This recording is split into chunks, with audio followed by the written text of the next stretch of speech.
What is up, everybody? Welcome to Late Night Gamers Podcast, episode number 132.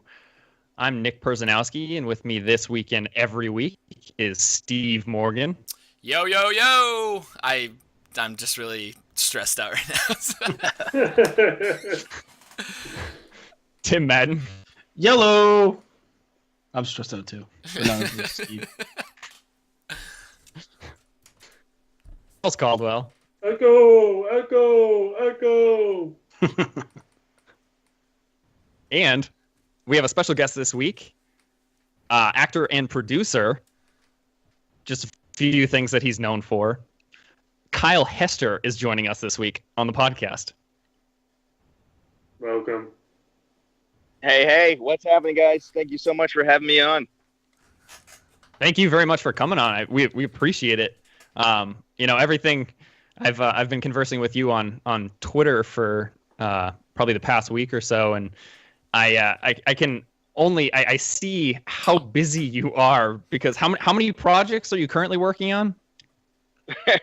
Let's see. I have The Chair, which is a graphic novel based off of a graphic novel that's coming out shortly. It's going to be in theater. So I've been talking to Peter Samedi about that, and he's excited about what's going on with the launch of the theater shows through there. It's going to be events all over the country, and Fantastic. And Zombie with a Shotgun is currently filming. I'm done with my part on it, but there's still a couple of the scenes they're going to do, and it's going to go into post-production here shortly.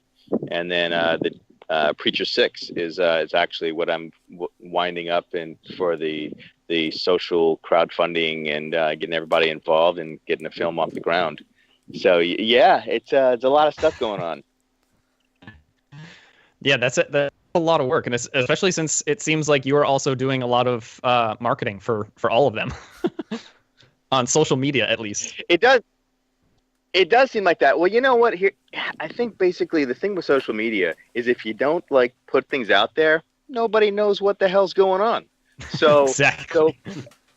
So it's basically Twitter's a radio station, really. It's like the people that are on at that time see that tweet. It's not like they go and scroll back through 4 days of posts like you would do on Facebook or something like that. So it's so you kind of always have to be on it, and yes, I know I've told you about 100 times about The Chair coming out, but however, there could be people reading it right now that don't know what the frick I'm talking about and that can appreciate this knowledge. So that's the difference with Twitter, is just kind of like the radio show aspect of it, of always staying on top of it. Yeah, it's definitely you could certainly make it a full-time job if you wanted to, but Probably that's true for all news in terms of what you put out, though. It's everything is 5 seconds or 10 seconds and then it's gone. There's just some other news article, so you can appreciate the fact that you're posting stuff all the time. That's true. Yeah, absolutely. I was just gonna say The Chair that's coming to theaters in October. And select theaters in October. And I also did I read that there is a full-length trailer being released soon? Yeah, actually, there's going to be a trailer. I have not seen it yet, so I'm actually excited for it to come out, and I know that that should be coming out anytime. I think Perfect. that he might have said it was coming out today, but I haven't seen it come out today yet, so maybe it's coming out tomorrow. I'm not, but anyway, it's going to be soon. So, very soon o'clock from now, it's coming out, And so for anyone that isn't aware of The Chair, do you want to just tell us a little bit about it? And then I want to, because I want to cover all of your more recent, because I feel like there's just like talking on social media, I feel like there's so much stuff that you have going on. I want to make sure that everybody knows about it. Well, I appreciate that. I'll say The Chair is basically it's like a psychological journey of this man who's on death row, and he is professing his innocence, and the guards in there are basically his own kind of hell in this prison.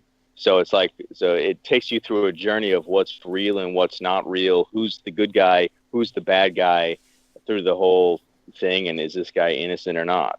And so it raises a lot of questions, and it's pretty dark. And I think that if you like kind of psychological horror kind of stuff, that you'll dig it. That sounds awesome. It's cool. Yeah, that's a really good pitch. Now, I'm like super interested now. I like that. Cool. And it was Roddy Piper's last feature film. So I know he did a short film after The Chair, but it's his last feature that he did. Okay. Amazing to work with, and just a great guy. Nice. That's awesome. Yeah, that was actually going to be one of my questions. The late Roddy Piper, having worked with, I was going to ask how it was working with him and whatnot, but that's great. It's and I guess it's amazing. How do you feel like being able to work with him before he passed on? You know what? I think, God, that's a good question.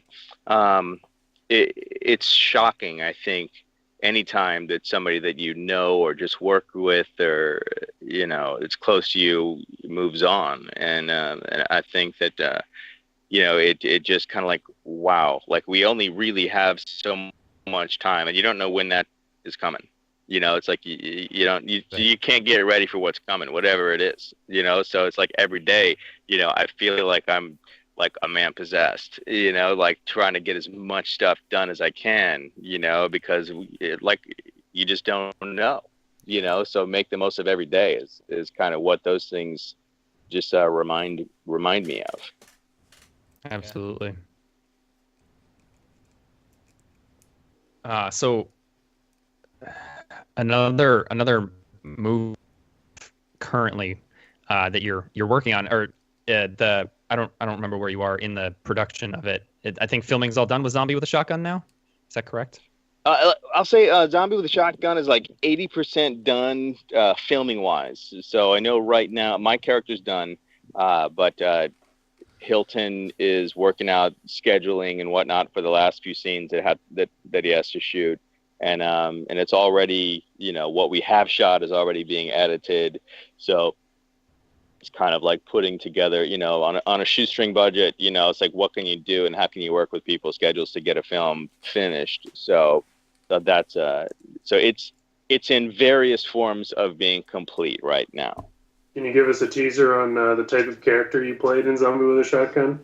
Were you the villain? Yeah, well, my character, I was not the villain. Well, I guess it depends upon how you look at it. I was a bounty hunter. I was a bounty hunter sheriff.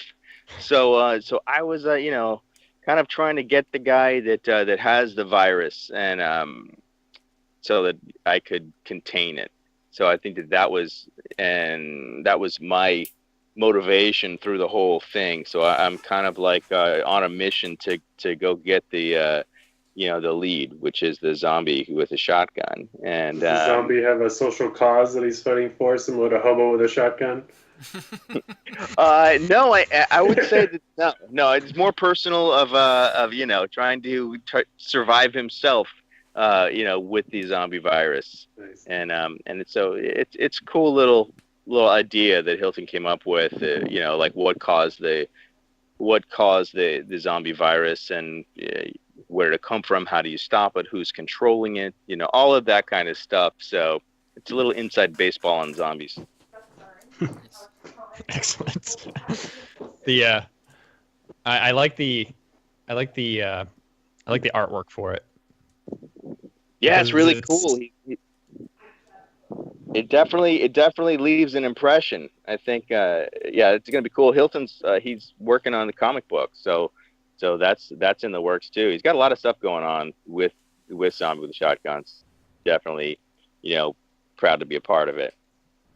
That's awesome. What time period does it take place in? Is it current or?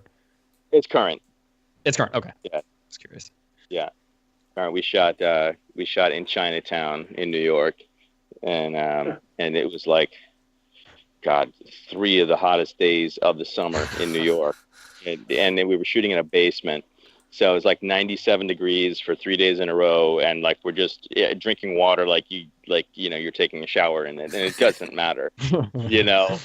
And it was brutal, but everybody lived, so you know. Everybody else is covered in like prosthetic. Everybody blood that and all Yeah.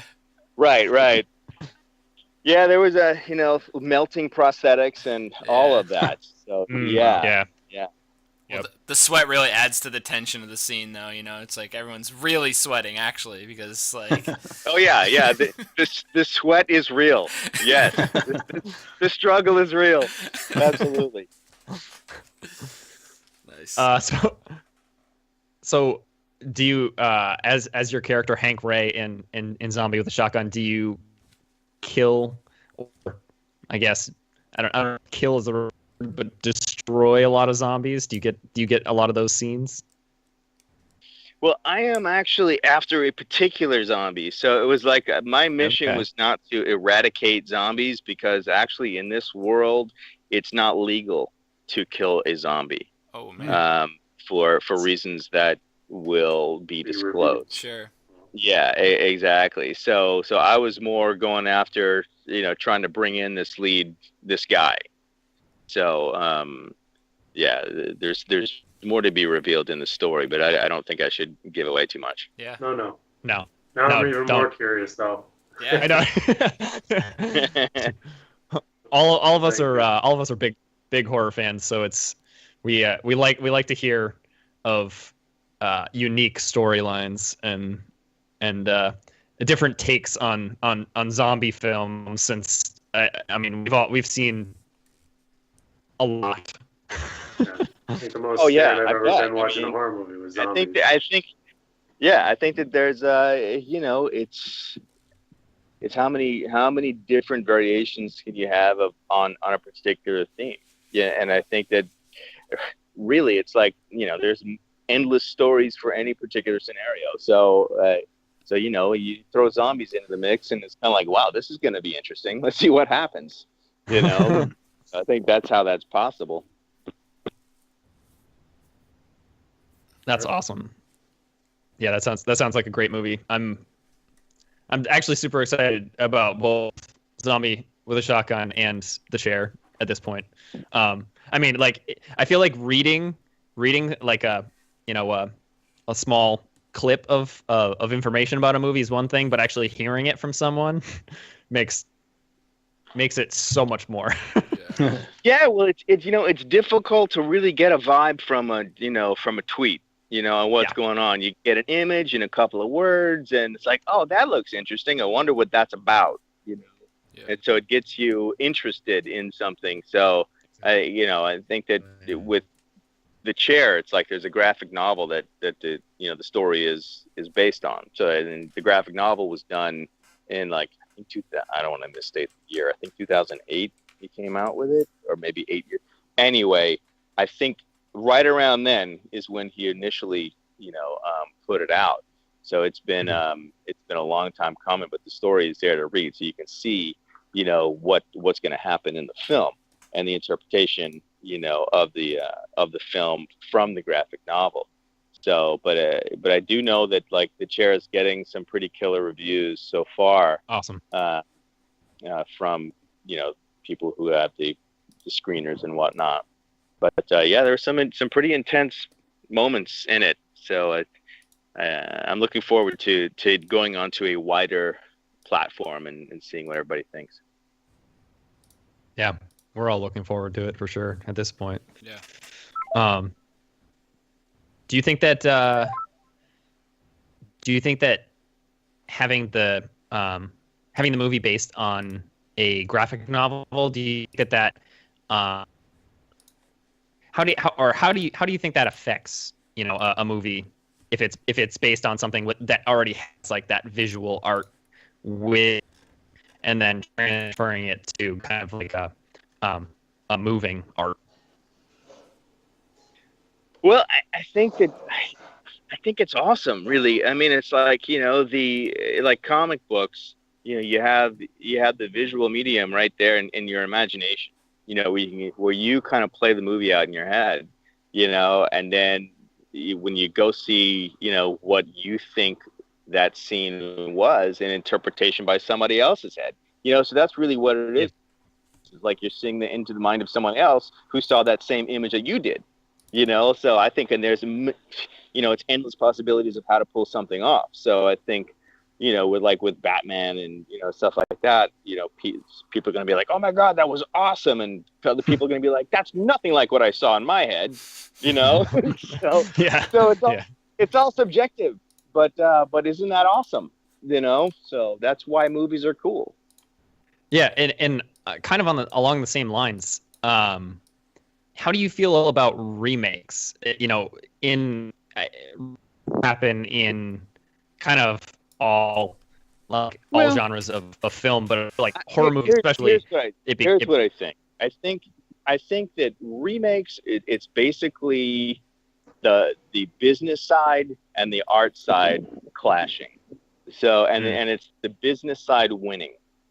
So that it's like, there's two dudes in a ring, and the business side doesn't have gloves on, and the art side is like, has gloves on, but he's doing the best they can, So yeah. I think that it's like when somebody says, hey, well, this one film that we did in the 80s did really well, and we had the numbers to back that up. Let's do part 2 and use that whole audience from that film, to justify doing this new film that, they're going to try to do a good job doing, but it's like, it's difficult to do pulling off a sequel to something unless it's already planned, like it's already written. You have the storyline arcs, but, and all that kind of stuff like Preacher 6 does. It's 3 movies.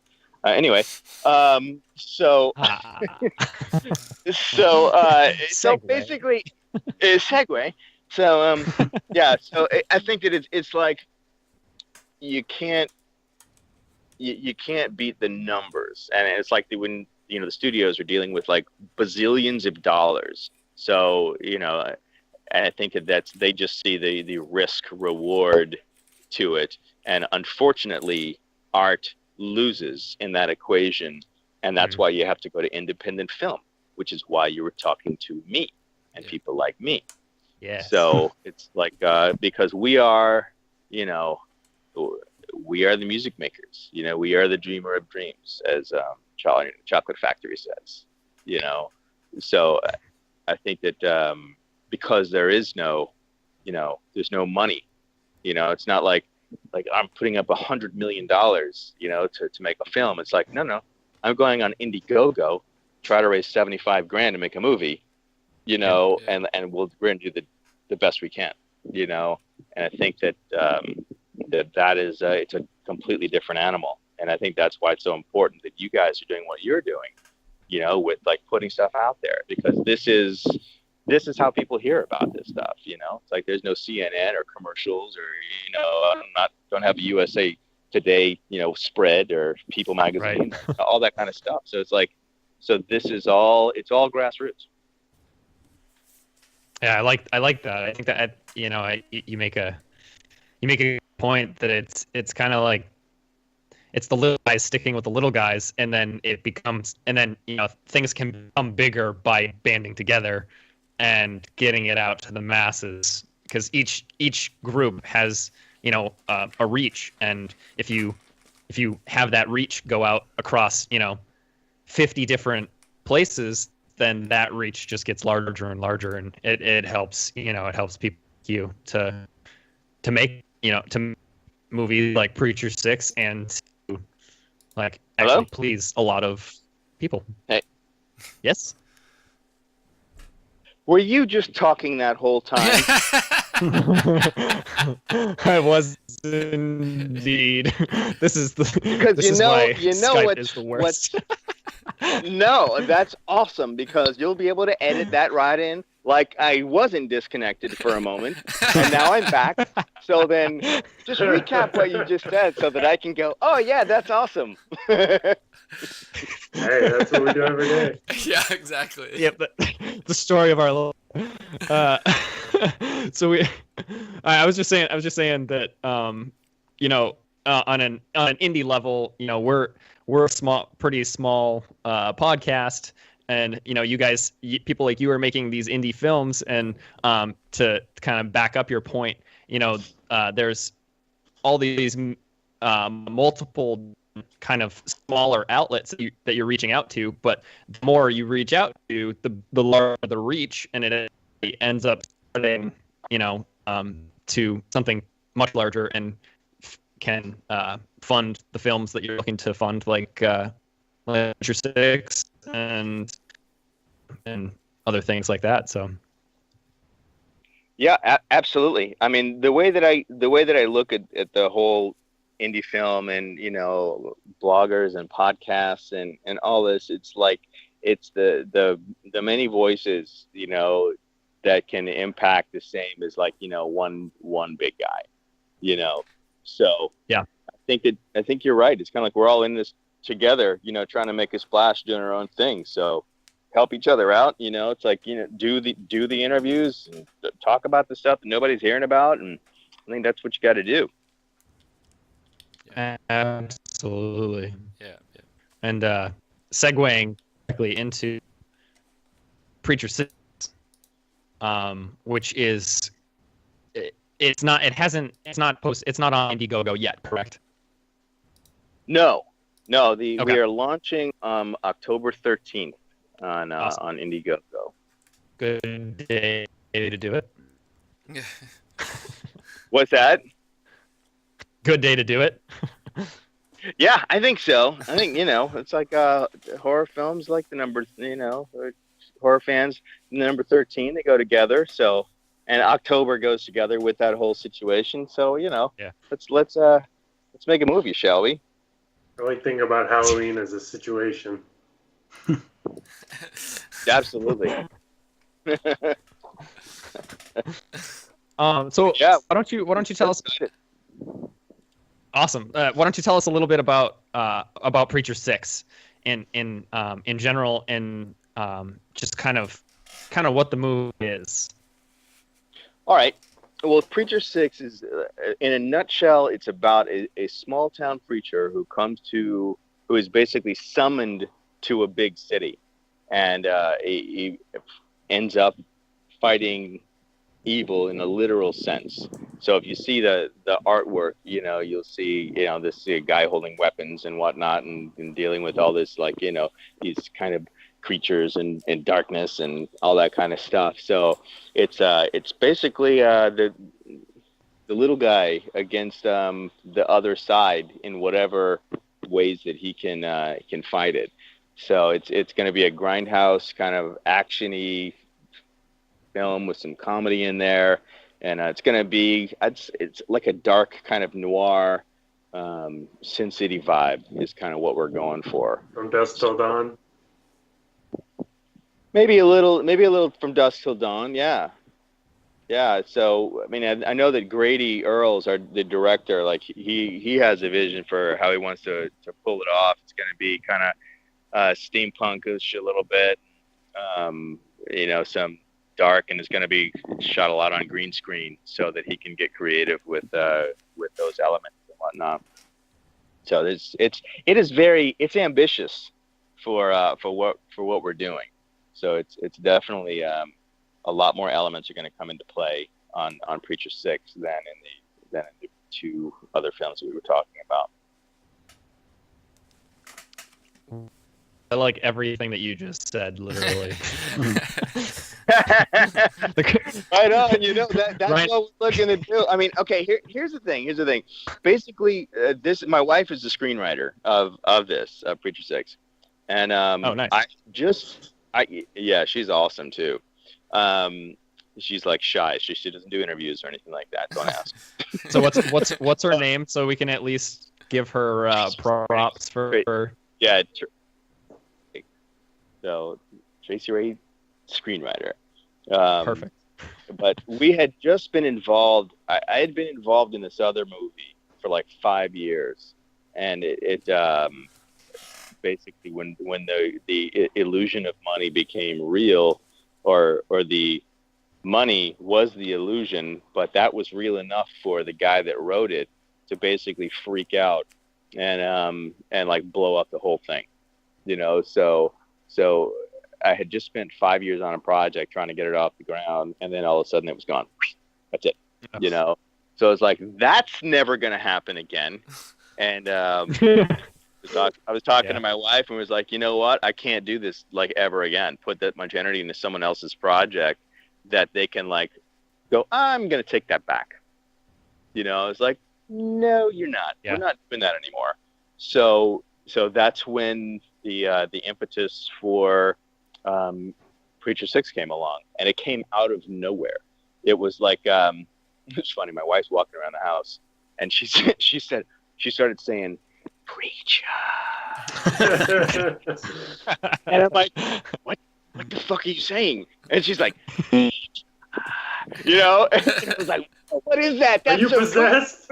cool. You know what I mean? So she started telling me about this idea that she had, for the film, and it kind of came from there. And there's all these cool characters in it. There's like Midas, who he's like an alchemist, and he does like stained glass, and he basically he fights demons with a flamethrower, and there's other characters that are in this group of people that kind of like Preacher 6 is brought into, that you'll find out all about. So it's like you see Zach Galligan, who is also in The Chair.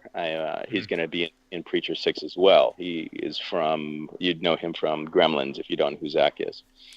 Yes. So he's gonna play awesome. one of the Thunder Brothers, and which are they're mechanics, and the other he has like there's two guys, and they're actually like weapon specialists, but they kind of like they take care of the hot rod that that they put the Preacher 6 into, and they also That's are like sweet. strapped with all kinds of weapons and whatnot. So it's gonna be some mayhem will ensue, and we're looking forward to it. That's Said a lot there. sounds really Where good. the story is based out of? Is it New York? No, it's gonna be LA. We're gonna shoot in LA. So I mean, I guess like since we're gonna be shooting a lot of it on green screen, it can be anywhere. I don't think there necessarily has to be a particular location, but that may evolve. But right now it's based out of LA. I'm just wondering in terms of the themes for the demons and hell is like City of Fallen Angels. It could also be New York City because of all the sin in the city. I don't know. Right on. Put We'll together the pictures in my mind. Maybe we'll make it. The city's called Holly, New York, Vegas. Escape from there, and you'll be golden. Right. We'll have Kurt Russell do a cameo.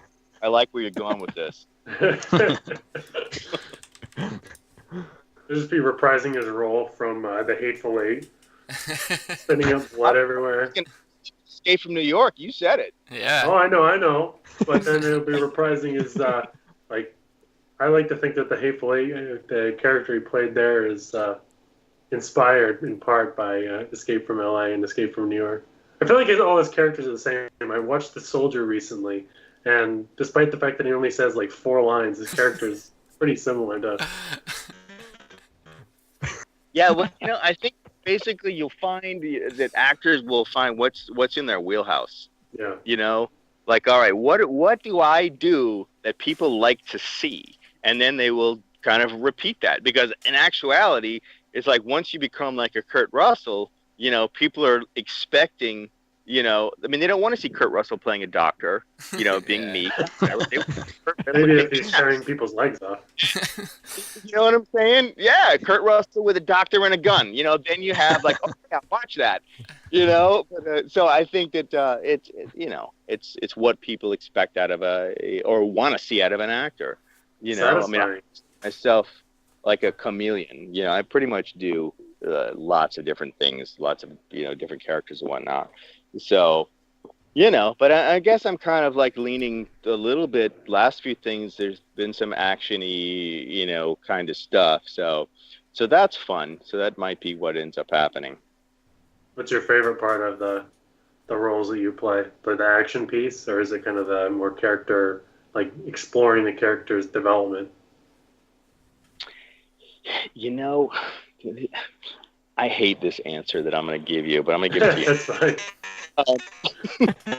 I love it all. I love the whole freaking process. So it's like those like really silent moments of, you know, where basically you're like talking with your eyes, you know, and to the, you know, I'm jumping over a table at somebody because it's so visceral. So it's like all of it, you know. So if you can do it, you know, do it all. Yeah. Have there ever been moments when you've scared yourself by the character you played? No. That's good. No. Well, okay. Here's the thing. There's two. Well, there's more than two, but there's different ways. There are different schools of thinking for acting and whatnot, and I do not prescribe to what you may be referring to.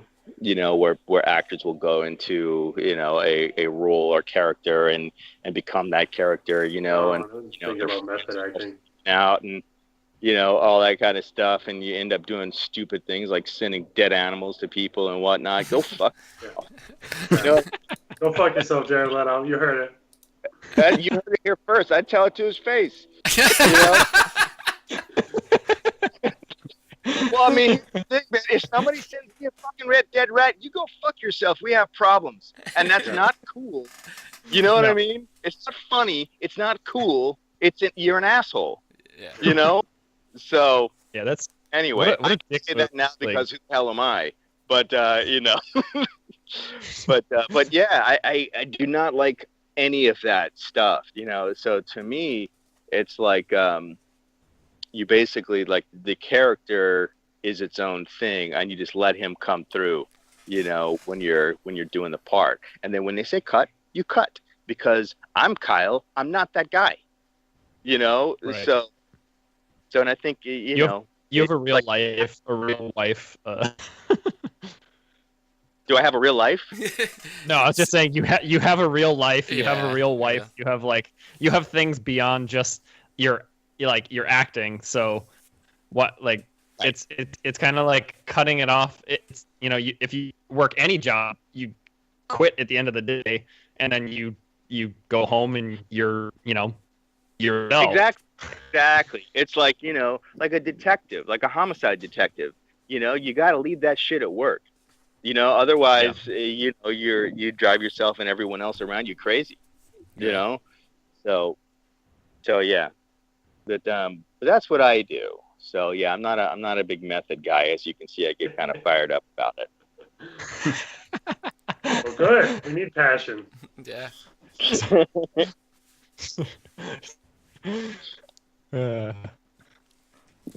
Passion makes for good listening. That's for sure. Well, yeah. There's a lot of there's some moments like that in the chair and Zombie with a Shotgun. And there's going to be a lot of them, you know, in Preacher 6. I think I'm really excited about it, and it's going to be funny and actiony and, you know, blood and violence, and it's going to be cool. All the good things. Mm-hmm. So I had listened to a couple things, a couple interviews with you prior to the podcast, and so you got your start in acting kind of like I think you had said in middle school, in the 7th grade. Yeah. Now, what was grade. it that actually brought you to it?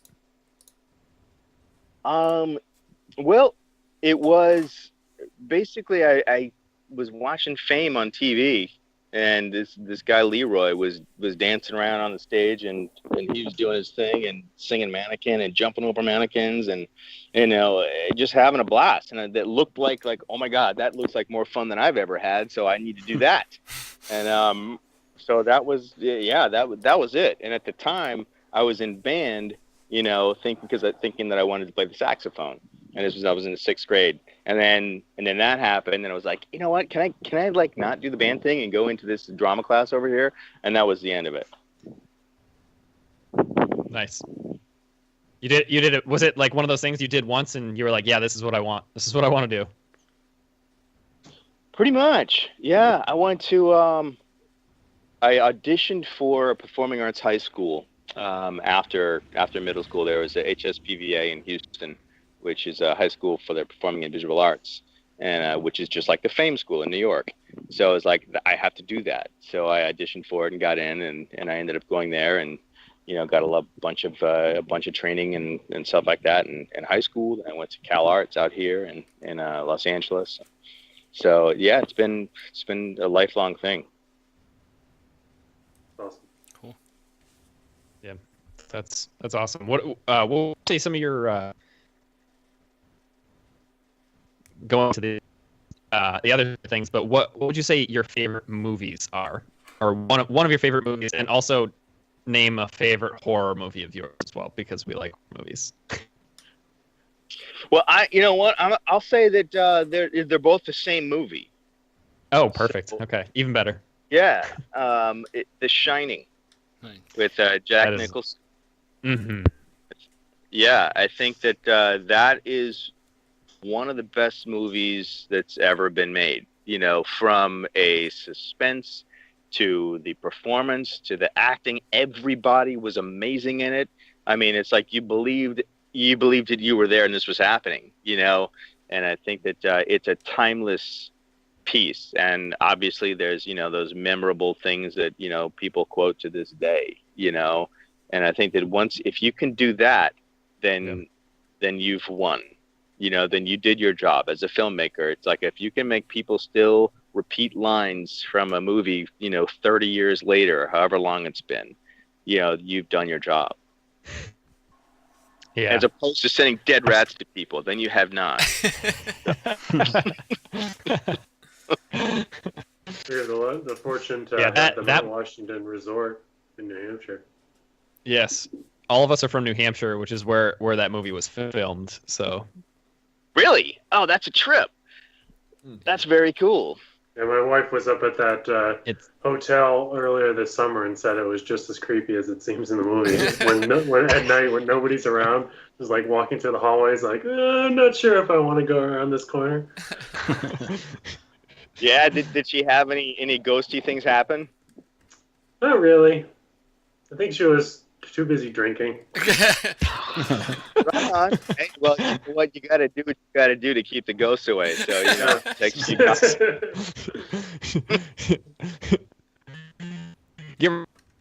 Welcome, demons.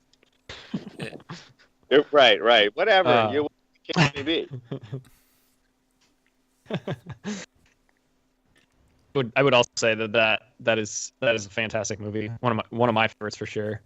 I feel like it covers so many different areas. It has like the psychological horror. It has the terror of having like Jack Nicholson turns into a crazy person and everyone else is terrorized by him. He's going through this psychological process. There's also like this paranormal, but it all flows together so perfectly. Yeah. I think you said it. You said it all. Yeah, I think it's a brilliant weaving of storylines, suspense, and watching watching someone fall apart in front of you for whatever reason that may be, and that's always fun, I really like watching Walking Dead. People just breaking down. Yeah, That's basically what that show is all now. It's zombies are playing less and less of a role as the seasons go on, or as the Show goes on. as the story goes on. Yeah, I think that it's like, what are you gonna do? Like how you know what I mean? Yeah. Where can they go with it? And but it's got an audience, so they're still doing something right. Yeah, I'm still watching. Yeah. Well, there you go. So, ask him about his Fallout 4 stuff. I want to hear about that. Do you have some questions prepared about that, right? Or can I just ask him? Go. Well, you know what? But I can. I don't know if you want to edit this out or not, but I'm not Kyle Hester from Fallout 4. Oh, that was okay. that is a mistake. That is a mistake from the production company that did Fallout 4. There's another Kyle Hester here in LA, and what? So, and they put your picture up too. I know. So no, I don't feel so bad about the horrible. I don't know what to say. It's like a friend of mine called me up and said, "Hey, I didn't know you did Fallout 4," and I said, "Hey, I didn't. Where'd you hear that?" You know. So Oh yeah. my god, that's hilarious. Yeah, it is. Wow. It is. These things will happen. So I should actually probably try to find out who actually that is. No, you should just own it up, man, and just like use it to your advantage. Until this other guy tries to shut you down. They'd be like, "What part did you play?" The coolest one.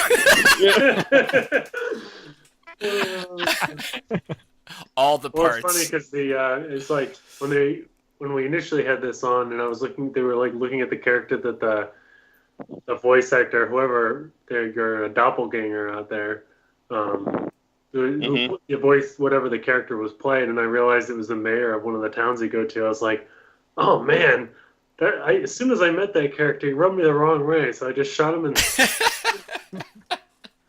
Oh, that's funny. Yeah. You didn't shoot me then, so we're good. We're still We're good. Yeah. Charles is so relieved that he could get that off his back because he wouldn't have said that if it was actually you. So now he can say it without feeling bad. Yeah. That's good. Well, if I ever meet this other Kyle Hester, I'll tell him, I say, you know what, this guy shot you because you irritated. Yeah. His voice was irritating, his personality, everything. Oh my god. That's hilarious. So since we are on the topic of video games, have you played any video games recently? Recently, no, but I used to religiously play Doom, when it first came out, and that to me, going through all the different levels and whatnot, and conquering the big crazy things that you're not supposed to be able to kill, without having codes or whatnot.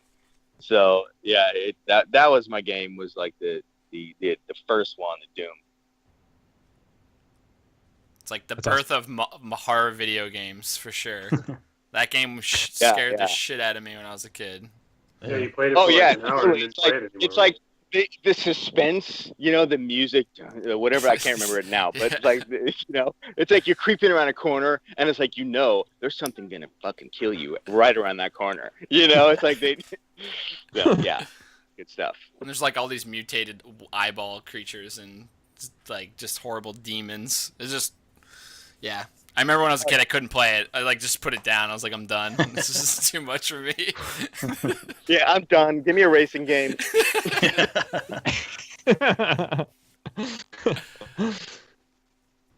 Yeah. That's it. Do you know that they remade Doom? I did. I didn't ever play the new one. Yeah. There's the one that just came out, right? Did you play the single player at all, Nick, when the new one that just coming out or whatever? No. Oh, okay. I'm wondering if they made it. Yeah, I saw the multiplayer, but I'm wondering if they made it suspenseful and sort of stuck to their roots. I never really played the. Yeah, the multiplayer wasn't that suspenseful, but it never is because it's just like random people. Yeah, exactly. Shooting first. So. But It lives on. What do It Yeah. it does, as it should. Yes. I was just thinking there seems to be a proliferation of a lot. I mean, horror games have been big for a while, but there's these all these games coming out now that where one person plays the like the killer, and then the other characters are basically the like the Friday the 13th. The game is coming, and you get to play one person gets to play Jason, and the other people get to play as the camp counselors, and they have to figure out how to escape the area, I guess. And it sounds awesome. What do you think? That's cool. Yeah. So it's kind of on horror because you actually get to work with other people, and it's still hopefully terrifying. That sounds fun. I'd do that. I played one recently. What was it called at PAX this past year, where it was similar Dead by concept. Dawn. What was it called? Dead by Dawn. Dead By Dawn.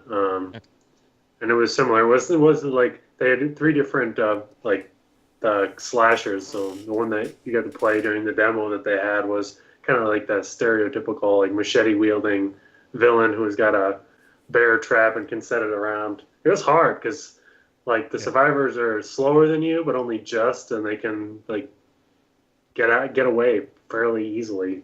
The longer time you give them before like capturing them and then putting them on a hook. So, Crazy. all sorts of new stuff out there. Yeah. I Good like for the whole family. I love how Charles just says it so nonchalantly, just like, you just throw him on a hook, and that's just the same old kind of thing. It's like that's not even the gruesome part to him. It's just normal shit. That's awesome. I remember the whole thing. Is violence in video games affecting our children? Like all that kind of stuff. And it's and now we're talking about putting people on hooks and playing Jason. Like I'm actually gonna play Jason and go hack up a bunch of people. Whatever, man. That's the goal. That's my goal. Is to literally kill everyone in as gory or like awful violent way as possible. Just smash Man, someone there in you a have sleeping bag. There you go. You were the person that they were talking about in those commercials. Are you okay? Do we need to talk? And then it turns out that guy that senator out in California was selling all those guns. Yeah.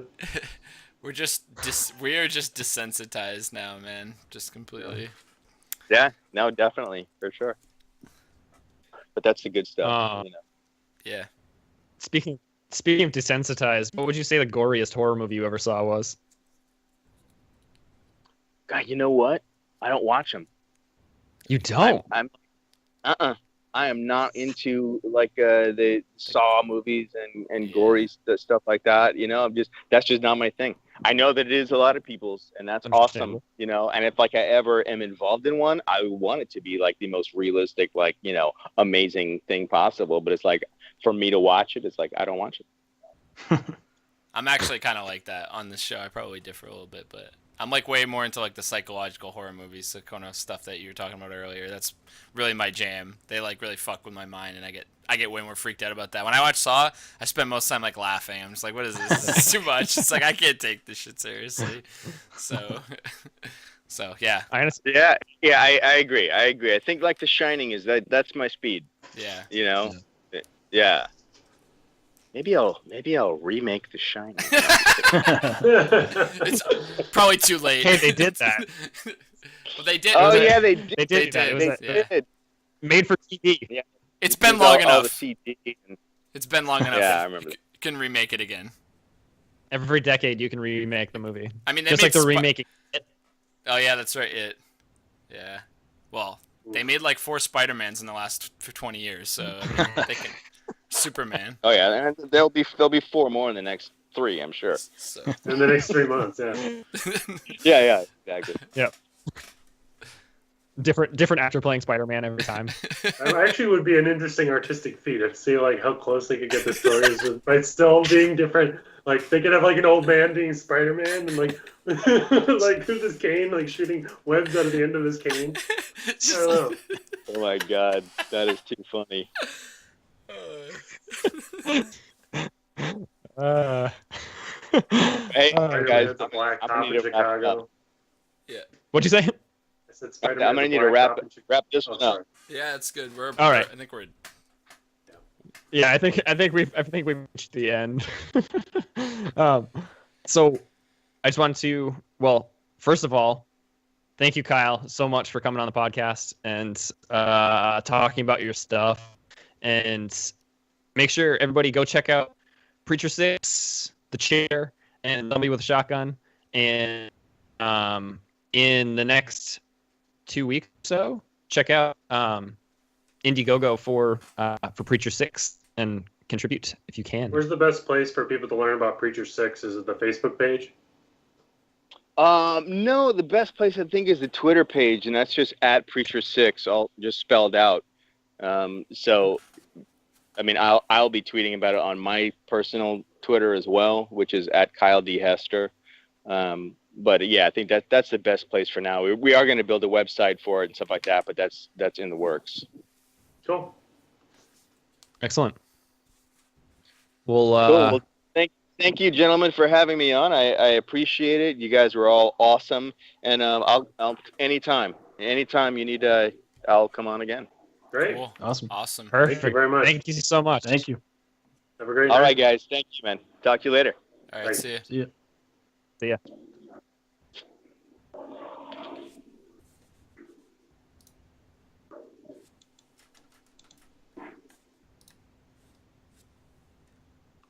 Do we need to hang up and then call in? Can someone else? There we go. Oh, there we go. So yeah. Why don't we? You gonna wrap up the episode here for everyone? Yeah. I'm just gonna continue on. Do we? Why don't we quickly just go around and say what we've been playing? Because and then we'll transition to the end.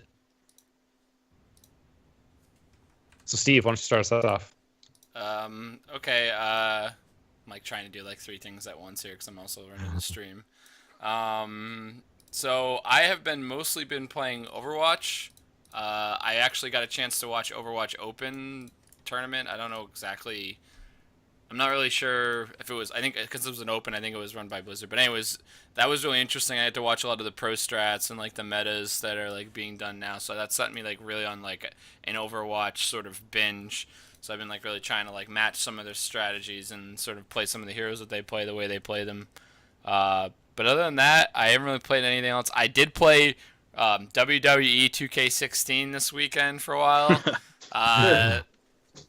My girlfriend was like taking a nap, so then I was like, "Oh, I'm just gonna make a character," and just like she's gonna be like super pissed off that I spent like she woke up and then she was just like, "What are you doing?" And then she's like, "Oh, I really want to do this," and she just like took it away from me. She just spent like all day making my face, like making my character. She spent so long making my character. She made her own character. She spent all this time making her character, and then it just like had. Then I had like the computers like obviously she can't play the game. I can't even play the game. It's way too fucking confusing and like terrible. So I unhooked the controllers basically, like just like didn't assign a team and just like let the AI fight. So she's like watching her guy like fight girl like fight another girl, and then she's like, "Why is she doing this?" Like getting so into it. I'm just like, oh my god. So that was pretty interesting. I made my guy like have like a wife beater and like a tighty whities and like socks. So he like comes into the ring, he takes his clothes off. He's like in like his pajamas basically. So it's pretty great. But yeah, and it's just like all the NBA 2Ks. Like you can make the face look like this horrendous monstrosity where like where like the eyes. Like a screen capture. It's like mine was like my face, but then like my teeth were on his lips because they don't. It's like a horrible picture. So, anyways, I got it in a humble bundle. I would never have bought this game, but you know, whatever. So it's pretty funny, and Yeah, that's what I've been playing. There's a bunch of Humble Bundle games that I have queued up actually. Like Soma's on there, but like it's scary looking, so it's like I don't know if I want to do this.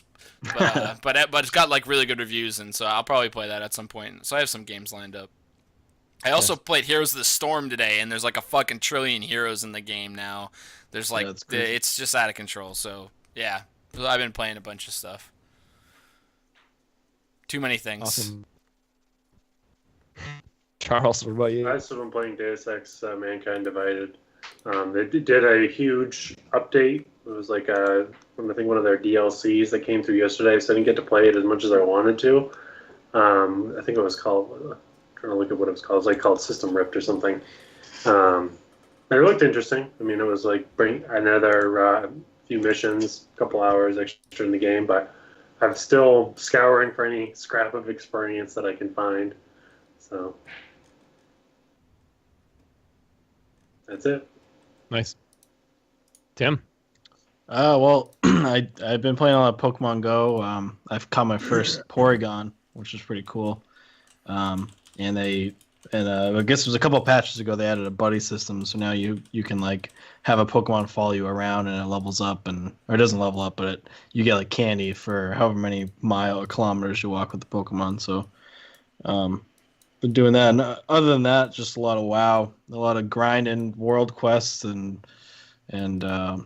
just a lot of grinding everything. But there's for artifacts, there's like hidden artifact appearances, so a lot of those are unlocking now because people are leveling up, and my main is a rogue, so I've been focusing a lot on trying to find the hidden artifact appearance because it's I can't think of the name of it, but the Thunder Fury, the blessed blade of the Windseeker, so it's that, it's just the original legendary that was in the game. Dang. So it's pretty cool. So just been trying to grind and get that, but that's about it. Cool. Nice. I haven't really played much of anything. Kind of terrible. Played some Call of Duty just because I just like Miz. up randomly. Yeah. Oh, I picked it up because one of the recent events was the like Pride fight thing, and it unlocked boxing gloves as a melee weapon. So I literally, like, the first day that I had in the first 2 hours I spent, I just used boxing gloves and I got like 100 kills with boxing gloves. It was fucking awesome. I loved it. I've already prestiged my boxing gloves like 3 or 4 times. God. And they're now pink and flowery. So when I punch someone to death, you just got punched to death by a pink flowery cushioned boxing glove. That's awesome.